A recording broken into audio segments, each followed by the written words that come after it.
얼마 후에는 화성 마르스에 사람을 실은 우주선을 보낼 때가 멀지 않았다고 합니다. 실제로 테슬라라는 유명한 전기 자동차를 만드는 회사에서 이 일을 하기 위해서 스페이스X라는 자회사를 설립을 했습니다.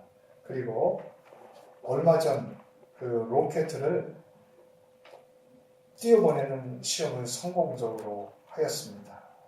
이제 정말 인류가 화성에 갈 일이 멀지 않았다는 것이죠. 또한 급격한 발전은 인공지능, Artificial Intelligence라는 것입니다. 사람보다 더 뛰어난 지능을 가진 그 로봇이 우리 눈앞에 현실이 되어 있습니다. 얼마 전 바둑에서 세계 최고의 기사들이 그 인공지능을 가진 알파고에게 무력하게 무너지는 것을 우리는 뉴스를 통해서 보았습니다. 의학적으로도 엄청난 발전을 이루었습니다. 얼마 전 영국의 연구진이 줄기세포를 가지고 망막 변병성이라는 그 노화로 인해 생긴 그 실명위기에 빠진 사람들에게 그 이식을 했습니다. 그런데 놀랍게도 줄기세포를 이식한 후에 얼마 안 되어 노화로 실명에 가까운 사람들이 책을 볼 수 있는 단계까지 이르게 되었다고 합니다. 이 기술이 상용화되면 노화로 인해 실명을 하게 되었던 많은 사람들이 희망을 갖게 될 것입니다. 이렇게 과학이 발전하고 놀라운 진보를 이루니까 많은 사람들이 과학이 인류 구원의 길이라고 믿기 시작합니다. 그러나 그것이 정말 그럴까요? 우리가 사는 세상을 한번 살펴보시기 바랍니다. 이 세상에는 아직까지도 전쟁이 끊이질 않습니다. 시리아를 한번 살펴보십시오. 2011년도에 내전이 시작되었는데 무려 지금까지 40만 명이 죽었습니다. 그리고 2018년 2월 현재 550만 명이 나라를 떠나서 도피를 했고 시리아 내부에서 610만 명이 집을 잃고 숨고 피하고 떠돌고 있다고 합니다. 어디 시리아뿐입니까? 세계 여러 곳에서 남북한을 비롯해서 전쟁의 위기가 아직도 놓여 있습니다. 그리고 지구 한쪽에는 화성을 간다고 하는데 지구 저편에는 아직도 많은 사람들이 병으로 죽어가고 있고 먹지 못해서 죽어가고 있습니다. 핵무기는 어떻습니까? 우리는 핵을 머리맡에 놓고 살아갑니다. 얼마 전 러시아의 푸틴이 핵무기를 자기가 아주 대단한 슈퍼 핵무기를 만들었다고 자랑을 했습니다. 그래서 사람들에게 불안감을 주었습니다. 세상은 어마어마하게 발전했습니다. 그러나 실제로 우리는 세상의 어느 때보다 더 위험하고 불안하고 불확실한 시대에 살아가고 있습니다. 버튼 하나 잘못 누르면 세상이 무너져 버리게 되는 그런 위험한 시대에 우리를 살고 있는 것입니다. 미국만 해도 많은 사람들이 총기로 사망을 합니다. 어제 워싱턴에서 총기 규제를 위한 행진이 있었습니다. 플로리다 파크랜드 고등학교에서 총기 사고로부터 시작된 외침이 어제로 이어졌는데요. 미국의 전역의 여러 도시에서 총기 규제를 위한 행진과 외침이 있었습니다. 더 이상 귀한 생명들이 억울하게 총기로 인해 죽는 어리석음이 계속되어서는 안 되겠다. 이런 외침이 있었던 것이죠. 과학이 이렇게 발전하고 의학이 발전하는데도 세상의 문제와 고통은 여전합니다. 오히려 과거에는 없었던 문제를 우리는 여전히 가지고 골머리를 썩고 살아갑니다. 과학이 발전하고 의학이 발전하는데도 세상에는 싸움과 악이 넘쳐납니다. 사람들은 질문합니다. 도대체 왜일까요? 어떻게 이 문제를 해결할까요? 골머리를 썩습니다. 인류는 예전이나 다름없이 지금도 구원을 필요로 하고 있습니다. 그렇다면 세상은 어떻게 변화될 수 있는 것일까요? 구원을 향한 사람들의 외침은 어떻게 해결될 수 있는 것일까요? 예수님이 이 땅의 마지막 주간에 예루살렘 성에 들어가실 때도 사람들은 구원에 대해서 외쳤습니다.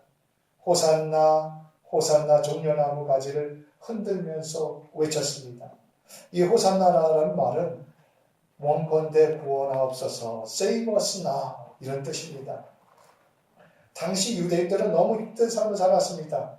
정치적으로 로마의 식민지에 살면서 거기다가 세금도 바쳐야 했고 가난하고 정치적인 자유가 없었습니다. 더구나 유대의 종교 권력자들은 자기들을 보호해주지 않고 자신들의 권력과 이득만을 챙기고 있었습니다.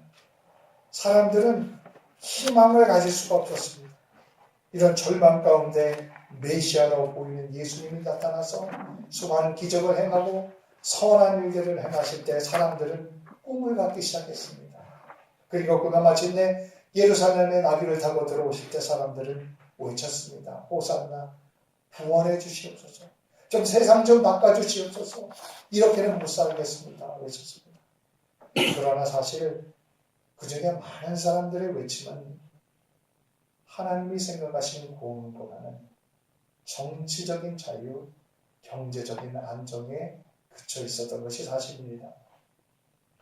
우리도 사실 별다르지 않습니다.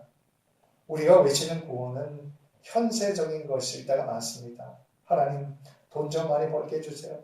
돈만 많으면 모든 일이 엄청나게 달라질 것 같습니다. 하나님, 내 병을 고쳐주세요. 병만 고치면 모든 게 만사형통일 것 같습니다. 우리 자식들 문제 좀 해결해 주세요. 이 문제만 해결되면 세상의 모든 일이 행복해질 것 같습니다. 우리는 종종 그렇게 생각합니다.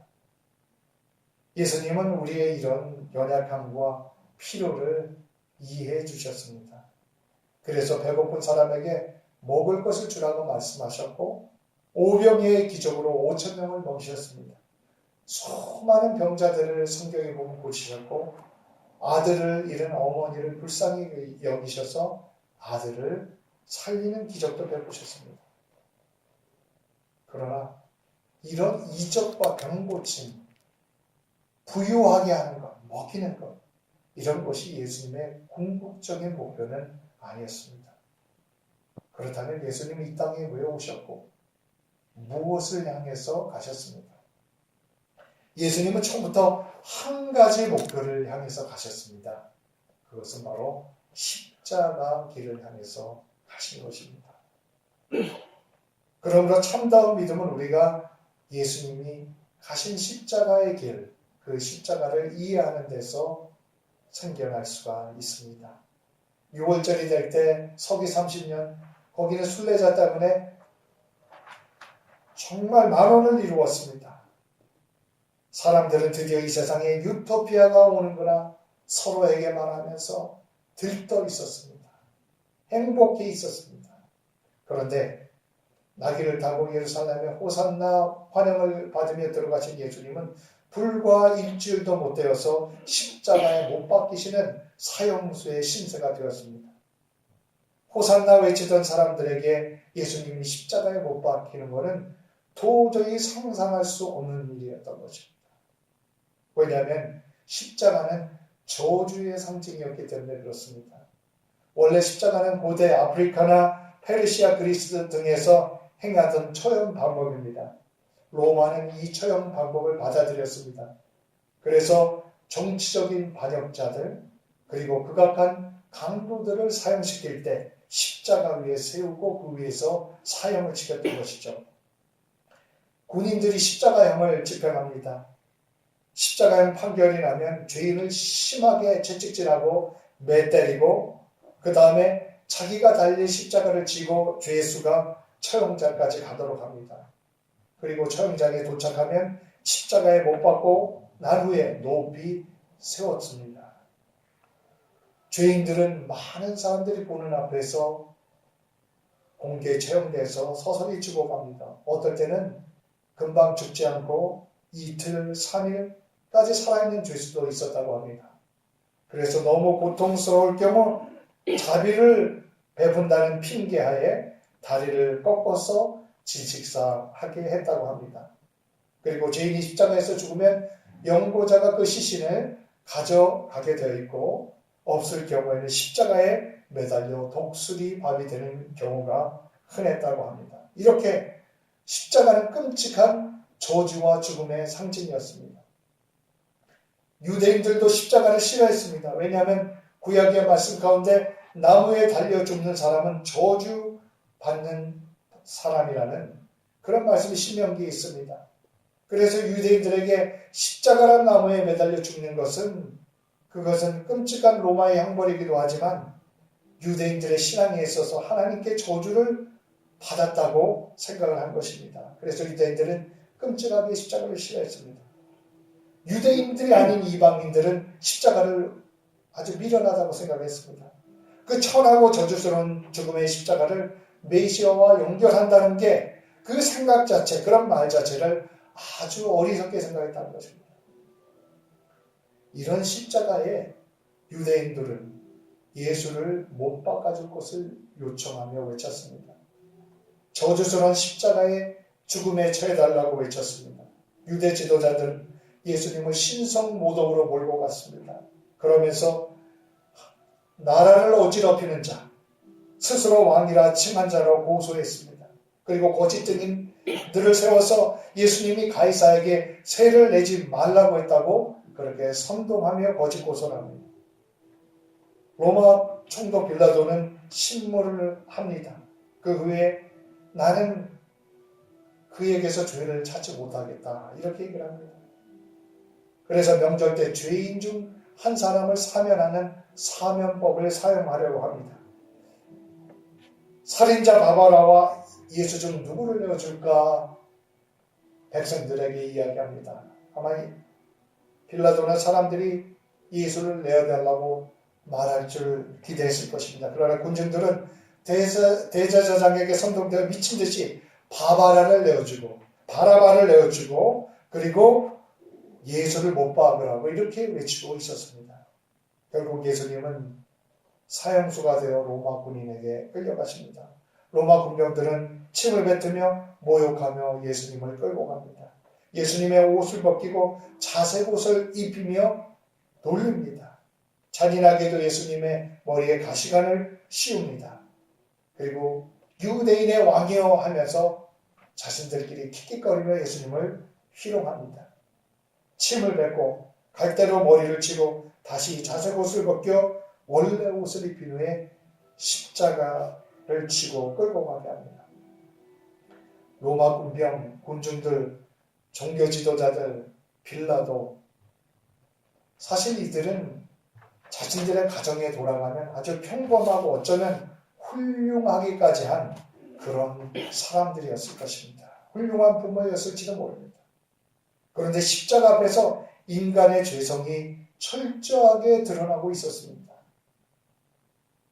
지난 몇 주간 텍사스 어스턴에서 누군가 폭탄이 설치된 우편물을 보내 그것을 공포의 도가니로 몰아넣었습니다. 실제로 폭발물이 설치된 우편물을 모르고 열었다가 2명이 사망하고 6명이 부상을 입었습니다. 다행히 범인이 잡혔는데요. 마크 칸디시라는 20대 초의 청년입니다. 경찰이 추적해 오자 스스로 자폭해서 죽었습니다. 그런데 그의 신원이 밝혀지고 그의 사진을 보게 되자 사람들은 또 한 번 놀라게 되었습니다. 너무나도 잘생기고 한없이 순수하게 보이는 얼굴의 청년이 그 사진 속에 있었던 것이죠. 오스틴을 공포로 몰아넣은 그 범인의 얼굴이라고는 상상할 수 없는 그런 순박한 모습이었습니다. 이렇게 세상의 악은 멀리 있는 것이 아닙니다. 세상의 악은 우리 속에 평범하게 들어와 있습니다. 사람들이 볼 때 예수님은 아주 무력했습니다. 끌려가서 침뱉음 당하고 따기도 맞고 채찍질을 맞았습니다. 도저히 메시아라고 생각할 수가 없었습니다. 그러나 예수님은 묵묵히 따라가셨습니다. 끌려가셨습니다. 너무나 탈진해서 중간에 주저앉자 로마 군병들이 십자가를 구레네 사람 시몬에게 억지로 지어 끌고 가게 합니다. 예수님은 탈진한 상태에서 고고다에 끌려가셔서 못 박히셨습니다.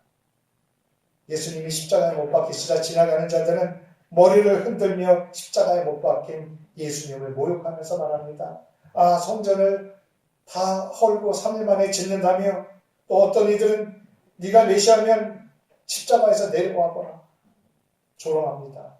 대제사장들과 서기관들도 남은 구원하였는데 너 자신은 구원하지 못하는구나. 조롱합니다. 하물며 십자가에 함께 박힌 다른 강도들도 이스라엘의 왕 메시아라면 십자가에 내려와서 능력을 보여달라, 이렇게 조롱합니다. 호산나 호산나 열광적인 외침이 십자가의 고통과 조롱으로 바뀌었습니다. 하물며 예수님을 3년 동안 따라다니던 제자들도 예수님이 실패했다 생각해서 뿔뿔이 다 흩어지고 자기 목숨을 구하고자 다 도망갔습니다. 예수님은 철저하게 버림을 받으셨던 것이죠. 어쩌면 십자가 주변에 있었던 이런 사람들의 모습 중에 하나가 우리의 모습은 아닐까요? 우리는 어떤 눈으로 십자가를 바라보고 있습니까? 예수님이 오전 9시에 십자가에 달리셨습니다. 그런데 정오 12시가 되자 3시간 동안 온 세상이 깜깜해졌다고 합니다. 복음서를 종합해보면 예수님께서 십자가에서 7말씀을 하셨습니다. 아버지여 저들의 죄를 용서하여 주시옵소서. 용서해달라고 기도했습니다. 용서를 구하는 회개하는 강도에게 오늘 내가 나와 함께 낙원에 있으리라 말씀하셨습니다. 여자여 보소서 아들이 있나. 요한에게 어머니 마리아를 부탁을 했습니다. 엘리 엘리 라마 사박다니, 하나님 하나님 어찌하여 나를 버리십니까? 이렇게 외치셨습니다.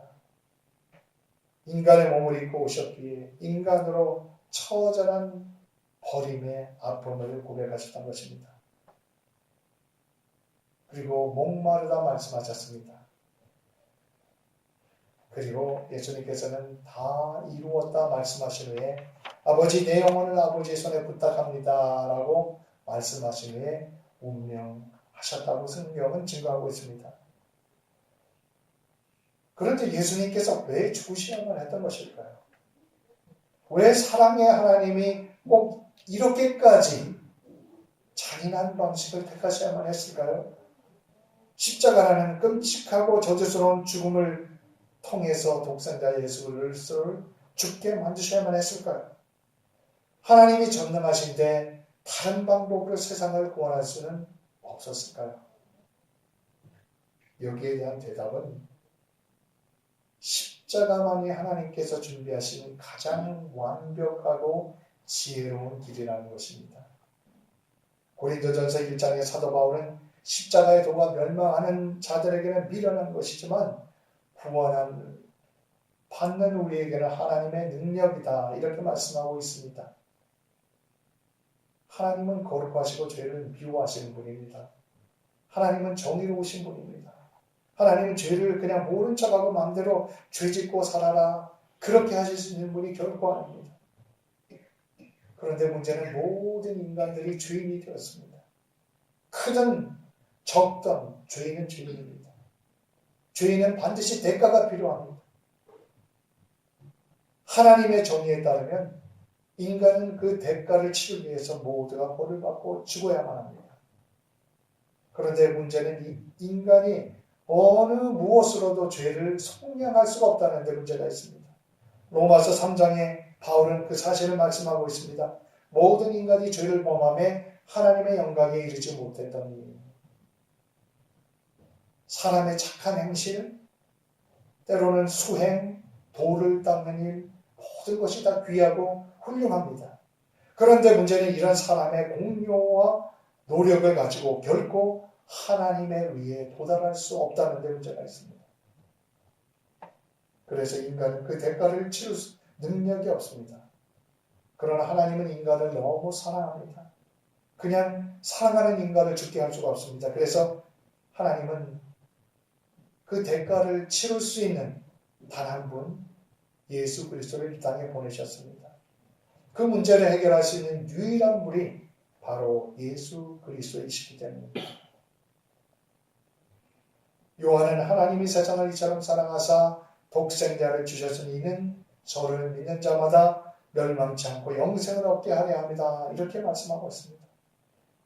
인류는 반드시 대가를 치러야 합니다. 하나님의 거룩함과 정의에 맞선 죄의 대가를 치러야 하는데 그 죄의 대가를 치를 수 있는 분은 오직 흠없고 죄 없으신 예수 그리스도이십니다. 그래서 성자이신 예수 그리스도를 십자가에 못 박게 하셨던 것입니다. 십자가는 바로 이런 비극의 인생을 구원하기 위해서 하나님께서 마련하신 최고의 선물입니다. 하나님의 최고의 지혜입니다. 하나님의 최고의 능력입니다. 아무리 과학이 발전하고 아무리 의학이 발전하고 아무리 시대가 지나가도 인류는 인류를 구원할 수 없다는 것을 증명하고 있습니다. 이미 하나님께서는 인류의 구원의 길을 십자가에서 2000년 전에 우리에게 보여주셨습니다. 이미 예수님 앞서서 700년 전 이사야 선지자는 이런 모습을 예언하고 있었습니다. 이사야서 53장에 보면 그가 메시아가 찔림은 우리의 허물을 인하며 그가 상함은 우리의 죄악을 인하니라 이렇게 말씀하고 있습니다. 그는 메시아는 실로 우리의 질고를 지고 슬픔을 당하였는데 우리는 생각하기를 그는 징벌을 받아서 하나님에게 맞으며 고난을 당한다 할 것이다 이렇게 예언했습니다. 그가 찔림은 우리의 허물을 인하며 그가 상함은 우리의 죄악을 인하니라. 예수님의 십자가는 그냥 2000년 전에 동떨어진 사건이 아니라는 것입니다. 바로 저와 여러분의 허물을 대신해서 죽으신 고난이요. 그리고 그 고난은 우리를 위한 고난이시라는 것입니다. 내가 대가를 치러야 할 그 자리에 내가 받아야 할 형벌을 나를 구원하시기 위해서 대신 받아주셨다는 것입니다. 우리가 주님의 십자가를 감사하고 평생 살아야 할 이유가 여기에 있습니다. 본문에 보면 십자가에서 운명하실 때 성소의 지성소의 휘장이 찢어졌다고 합니다. 지성소는 1년에 속죄일에만 대제사장 한 사람만이 철저하게 준비하고 들어갈 수 있는 곳이었습니다. 왜냐하면 그곳에서 거룩하신 하나님을 만나는 곳이었기 때문입니다. 그런데 그 지성소의 휘장이 찢어졌다고 이렇게 성경은 말씀하고 있습니다. 이것은 굉장히 중요한 의미를 가지고 있는데요. 이것은 누구나 이제는 대제사장을 통하지 않고 예수님의 십자가의 보혈을 의지해서 하나님께 그 안에 나아갈 수 있다는 것을 보여주고 있는 것입니다. 누구든지 예수님을 믿고 그 죄 용서함을 받으면 구원을 받고 하나님께 나아갈 수 있다는 것을 보여주는 증거입니다. 요한계시록 7장에 보면 천천만만의 천상의 성도들이 하나님을 찬양하는 그 이야기가 나옵니다. 이들이 어디서 온 사람들입니까? 물으니까 이는 큰 환난에서 나온 자들인데 어린 양의 피에 그 옷을 씻어 휘게 한 자들이라고 이렇게 말합니다. 어린 양 곧 예수 그리스도의 십자가의 보혈의 피로 씻김을 받은 사람들이라는 것이죠. 사도 바울은 고린도후서 2장 2절에 내가 너희 중에서 예수 그리스도와 십자가에 못 박히신 것에 아무것도 알기 아니하기로 작정하였다고 이렇게 말씀합니다. 사도 바울은 그 신앙에 십자가가 있었습니다. 사도 바울은 깨닫지 못하고 살 때 예수 믿는 사람들을 핍박하고 잡아 가두는 그런 일을 했습니다. 그리고 성경에 보면 자기의 과거를 생각하며 나는 죄인 중에 최고의 괴수다라고 이렇게 고백을 합니다. 그러나 바울은 십자가 위에 달리신 주님을 바라보았습니다. 십자가에서 죽기까지 내어주신 주님의 사랑과 능력을 바라보았습니다. 그리고 평생을 감사하며 살았습니다. 하나님께서는 우리를 위해서 십자가에서 고난을 당하셨습니다. 우리가 이 세상을 살면서 이것을 기억하며 감사하며 살아야 합니다. 우리의 신앙은 십자가의 길을 따라가는 신앙이 되어야 합니다. 왜냐하면 그 신앙만이 부활로 이어지기 때문입니다. 기도하겠습니다. 저희들 대신해서 고난을 당하신 주님 그 큰 은혜와 사랑을 감사드립니다. 십자가에서 죽기까지 하나님 자신을 내어주신 그 사랑과 은혜를 우리가 진심으로 깨닫게 하여 주시옵소서.